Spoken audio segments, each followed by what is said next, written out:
in the midst of those developing news stories today, raise your hand if you picked, what's his name?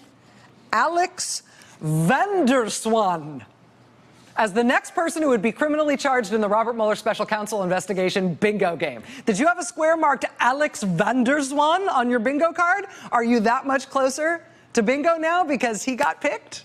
Is there a single person on earth who had Alex Zwaan as their next best guess for the next guilty plea in the Robert Mueller case? Honestly, anybody telling you they know what the special counsel is going to do next, anybody who tells you they can see from Robert Mueller's actions how the Russia scandal is going to end for this White House and this president, that person is taking you for a ride. After the 13 Russians get indicted on Friday, and today, Alex Zwaan? Huh?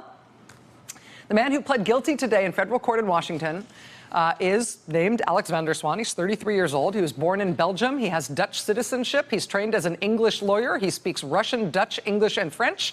And today he is facing American imprisonment in a U.S. federal prison. Federal prosecutors reportedly are holding his passport and preventing him from leaving the D.C. area except to meet with his own very expensive New York-based lawyers. To understand how we got to Alex Zwaan today, you should meet Viktor Yushchenko. Viktor Yushchenko, handsome devil, right?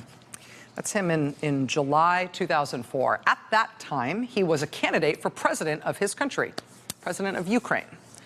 And looks aren't everything, but they do count for something among politicians. And Viktor Yushchenko was considered to be a dashing and fairly charismatic opposition figure in his country. But again, that's Yushchenko in July 2004. Here he is 6 months later. Same guy. That is him in December that same year. July on the left, December on the right. Almost not recognizable as the same man, right?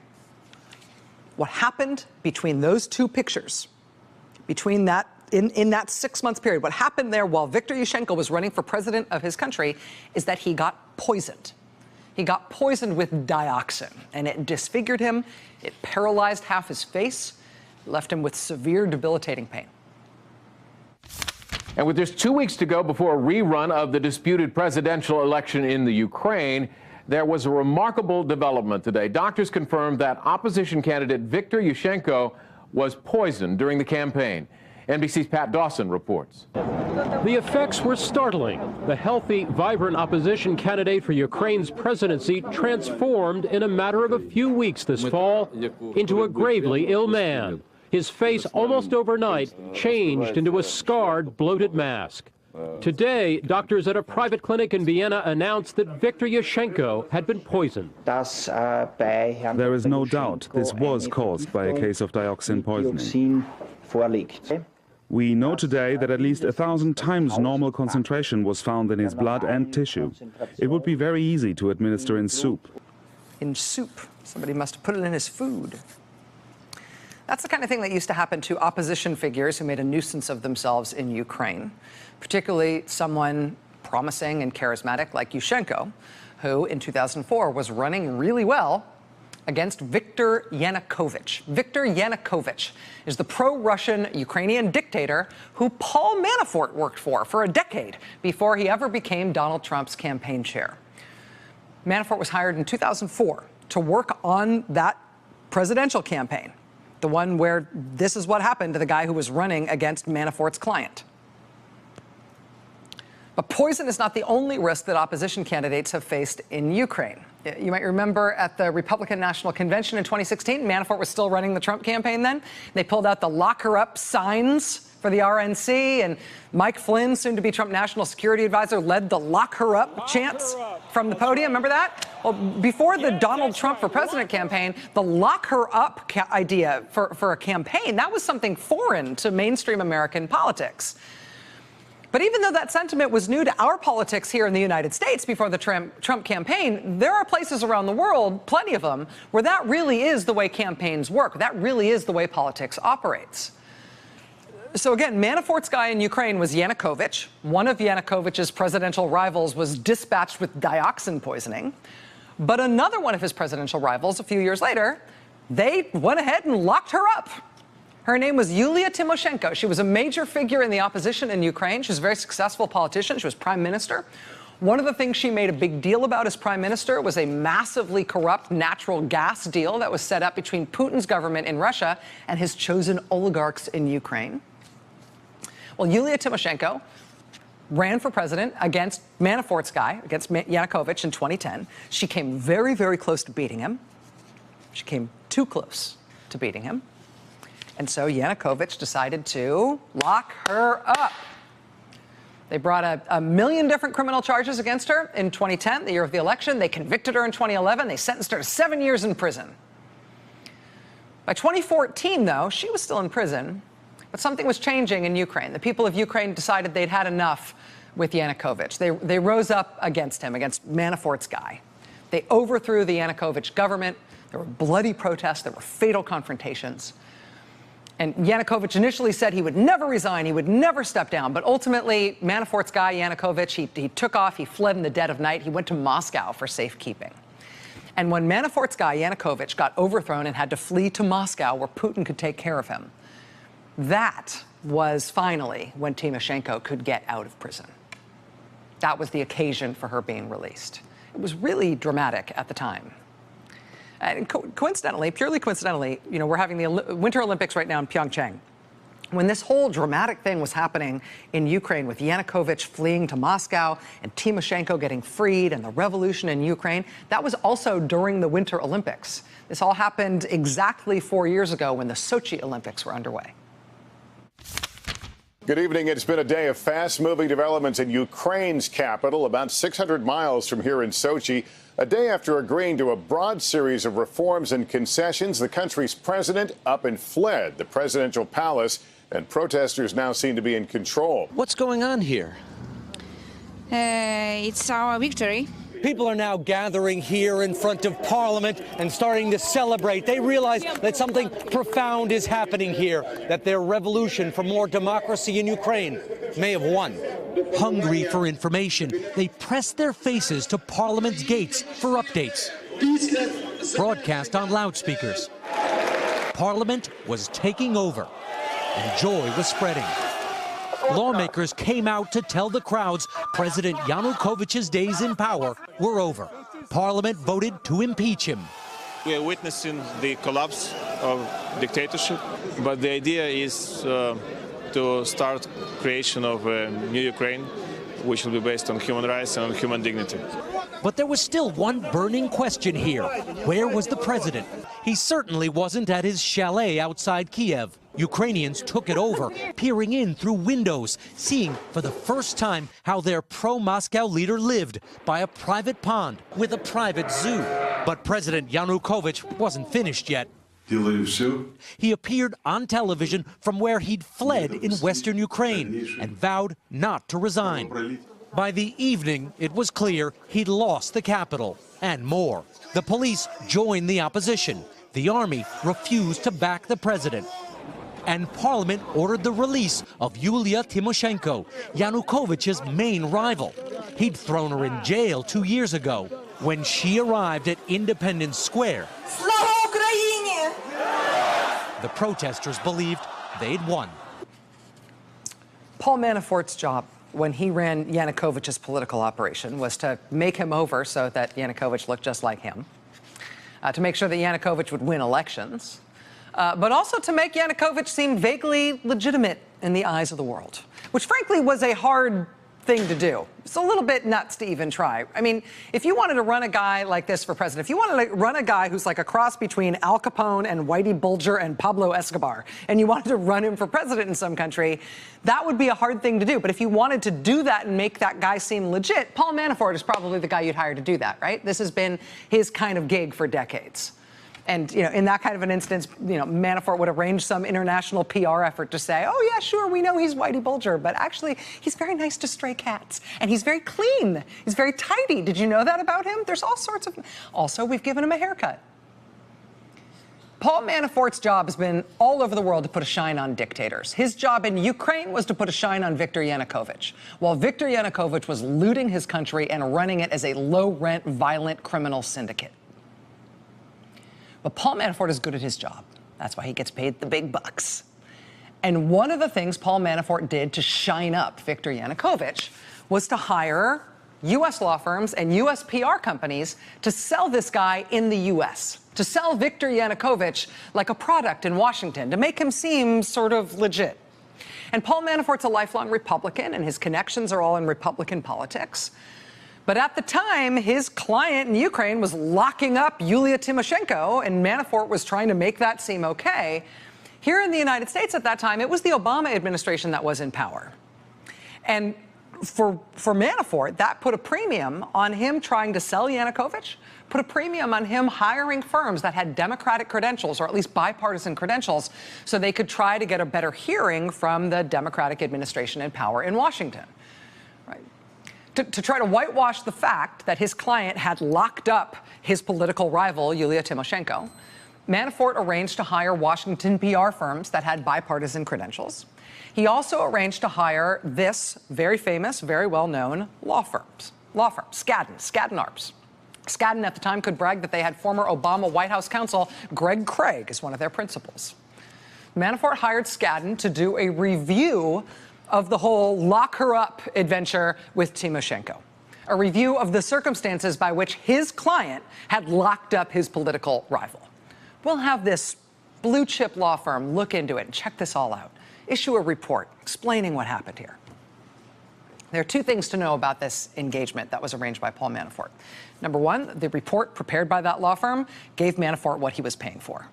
Yes, there was a face-saving mild rebuke of Tymoshenko's jailing, maybe not being up to Western standards, but it basically excused the whole thing. Freedom House called the report, quote, utterly baffling and, quote, downright pernicious. Former U.S. Ambassador to Ukraine, John Herbst, told the New York Times that the law firm Skadden should have been ashamed of the report. He called what they did, quote, a nasty piece of work. So that's the first thing to know about how this worked out. Well done, Skadden, right? Well-regarded, high-end, big law firm that will forever have this big bloody asterisk next to its name because of their inexplicable dance with Paul Manafort's pet dictator. I should mention, though, that Paul Manafort's daughter also got an associate gig at Skadden Arps in the middle of this deal. So that also just looks great for the firm. They threw that in as a sweetener? I don't know. But now here today is the second thing to know about Paul Manafort's real-life lock-her-up adventure that he had in Ukraine. That adventure, that report with that law firm, the payment therein, that has just produced the latest criminal charges and the latest guilty plea for Special Counsel Robert Mueller's investigation. You can get out your Robert Mueller Special Counsel Office bingo cards and you can tear them up because Alex van der Zwaan was really not on anybody's bingo card, not on anybody's radar. We now know that until last year, he worked in the London offices of Skadden. In the statement of the offense that he pled guilty to today, spells out in pretty clear language what the special counsel's office said he did and what he's pleading to. Quote, at all relevant times herein, the special counsel's office had an open investigation into Paul Manafort and Rick Gates in connection with, among other things, their work in the U.S. on behalf of foreign principals as to which they had not registered under the Foreign Agents Registration Act. The investigation encompassed U.S. lobbying and public relations work on behalf of Ukraine, including the dissemination to U.S. media and others of a report written by an international law firm, Law Firm A, which is Skadden Arps, concerning the trial of Yulia Tymoshenko. The defendant, Alex van der Zwaan, was an English lawyer associated with Law Firm A. He had worked on the report. On November 3rd, 2017, just 3 days after the felony charges against Manafort and Gates were unsealed in Washington, November 3rd, 2017, in D.C., Alex van der Zwaan did an interview with the special counsel's office, including DOJ prosecutors and FBI special agents. He was represented by counsel. He was warned that intentionally false statements could subject him to criminal charges. He indicated that he understood. Van der Zwaan thereafter made materially false statements during that interview. Again, this is right after Manafort and Gates had those charges against them unsealed, 3 days later. And then in the statement of the offense, the special counsel's office lists three things that they say van der Zwaan knowingly and intentionally lied about during that interview. They say he falsely stated that his last communication with Rick Gates had been in mid-August, and it was mid-August 2016, and it had been an innocuous text message. They say he falsely stated that his last communication with a longtime business associate of Manafort and Gates in Ukraine had been way back in 2014 when he talked with that person about that person's family. According to the special counsel's office, he also falsely stated that he had no idea why Skadden hadn't given the special counsel's office an email that dated from September 2016 between him and person A. Him and this person he said he actually hadn't talked to since 2014. Statement of the offense lays all that out, and then it lays out in detail why all of those things were false, saying that despite those denials, in fact, this lawyer who was charged today, he was still in communication with Rick Gates about this whitewashed report on Yulia Tymoshenko as of early September 2016. That would have been right after Paul Manafort was kicked off the Trump campaign. Gates at that time was still working for the Trump campaign. According to the special counsel's office, this lawyer who was charged today, he communicated with Gates using an encrypted app, which appears to have made them think nobody could listen in on what they were saying. Gates sent van der Zwaan documents via an electronic application called Viber. Van der Zwaan then called person A and discussed in Russian, remember he speaks Russian, that criminal charges might be brought against a former Ukrainian justice minister, against law firm A, and against Paul Manafort. And we don't know why, but the special counsel's office in the statement of defense, they also say that van der Zwaan made recordings of these phone calls. These phone calls that he had in September 2016 about this whitewash report on the jailing of Yulia Tymoshenko, about possible criminal charges maybe being brought against Manafort and against his own law firm. He was recording these calls. We don't know why the special counsel's office knows that, but apparently they know that. They know about his notes on his calls. They know about his recordings of his calls. They know about the discussions that led to the calls. They know about him deleting emails and using encrypted apps to try to avoid any record of those communications. They charge him with making materially false, fictitious, and fraudulent statements to the FBI. And today, Mr. van der Zwaan, in these filings, signs his acceptance, acknowledging that he is guilty. Actually, if you can see the date there, he signed it last week, signed it last Wednesday on Valentine's Day. But this was all unsealed when he was arraigned in court in D.C. today. So this has some really interesting implications, right, for what's going on in Robert Mueller's investigation. This is yet another example of Mueller's team apparently being able to use statements from Rick Gates to bring new criminal charges, new criminal allegations against other people. We saw that with the new criminal allegations made against Paul Manafort by the special counsel's office on Friday night. We now see it with this criminal charges unsealed today against this lawyer from Skadden. This is further evidence that Rick Gates is helping the prosecutors. Presumably, this plea today also adds to the pressure on Paul Manafort himself.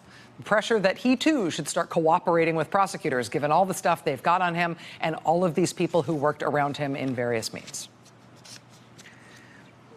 Aside from those really big implications, though, I also have some very specific questions about this guy who was just charged and pled guilty. Part of what's interesting about this guy who was just charged today is that nobody knew who he was before today. It's also interesting to know that last year he got married to the daughter of one of the richest men in Russia, who's very close to Vladimir Putin. We'll have more on that in a moment. But there's some really specific stuff here. And if you're not a lawyer like me, maybe I feel like there's some very specific questions. Number one, this guy is not a U.S. citizen. He's a Russian-speaking Dutch guy born in Belgium and working in London. So how'd they get him in court today? We had those 13 indictments against Russian nationals unsealed on Friday. Nobody thought any of those people would ever end up here. But this guy's in court today in D.C. Does charging a non-U.S. citizen complicate these kinds of cases at all? Secondly, is it weird they're bringing charges against a lawyer? Is a lawyer a different kind of defendant in a case like this, either in terms of bringing these charges specifically or in terms of what kind of messages these charges might be sending to other lawyers who are involved in defending people in this case? Remember, one of Paul Manafort's other lawyers was issued a subpoena and forced to testify to the grand jury very early on in this investigation. Is it weird to charge a lawyer? Third, there are references in the statement of the offense today that the law firm itself, Skadden, was going to face criminal charges in this matter. Does that even make sense? Would this lawyer who just got fired from Skadden, would him getting arrested and charged have anything to do with that possibility? That seems like a big deal. And lastly, this stuff that we learned in this guilty plea today, this all comes out of some very dramatic, terrible, and really recent stuff that happened in Ukraine. We know from previous reporting that after Yanukovych got run out of that country, after Manafort's client got run out of that country in 2014, Ukrainians started screaming bloody murder about this stuff that Paul Manafort and his client had done to Ukraine, which U.S. law firms and U.S. PR firms may have been involved in greasing the skids for. Ukrainian prosecutors have reportedly been asking the U.S. for access to Manafort, for access to Skadden, for access to this specific young lawyer who was just charged today. Did those requests get met? How do requests, demands like that from an allied country, how do those affect U.S. prosecutors, if they do at all, when they're making decisions about bringing charges in a case like this that's this high profile and that has stakes this high? These questions can be answered. Stay with us. Hey there, I'm Chris Hayes from MSNBC. Thanks for watching MSNBC on YouTube. If you want to keep up to date with the videos we're putting out, you can click subscribe just below me or click over on this list to see lots of other great videos.